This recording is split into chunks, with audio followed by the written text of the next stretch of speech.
Okay, here we're doing a kickstand chop, okay, but we're doing it with a medicine ball. Now you can start relatively light and load this medicine ball up more, but the key here is not so much how heavy this is, but if we're able to get the right things doing the work.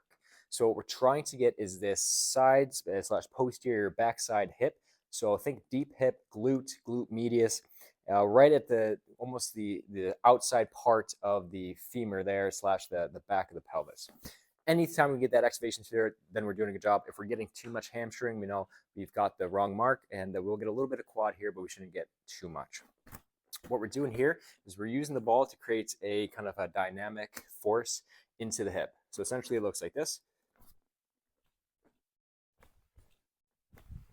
Okay, so what we're doing is kind of letting go of the ball or pushing the ball down into our hip, stopping it as quickly as we can, and then bringing it back to the start.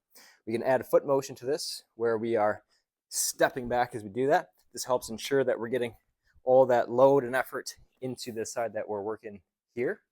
But some keys to the drill. We want a slight bend in that knee. Keep that bend the whole time, okay? So don't let that knee ever come into full extension, and don't let it bend too much after that. We want to keep it relatively the same, and that most of this action happened from a hip hinge, right? So from this hip, moving backwards as we catch, and then extending out as we go. Again, keeping a slight bend in that knee. Right, to see it again. So I'm diving into this hip. I can feel almost the femur like push into the space in the tissue there in the back of the hip. And then I use that stretch to come back out of it. Be very quick and dynamic. You might find that one side you're much better at getting this feel into the deep hip than you are on the other side.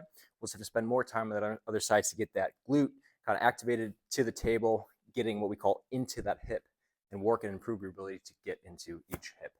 So go ahead, give it a shot.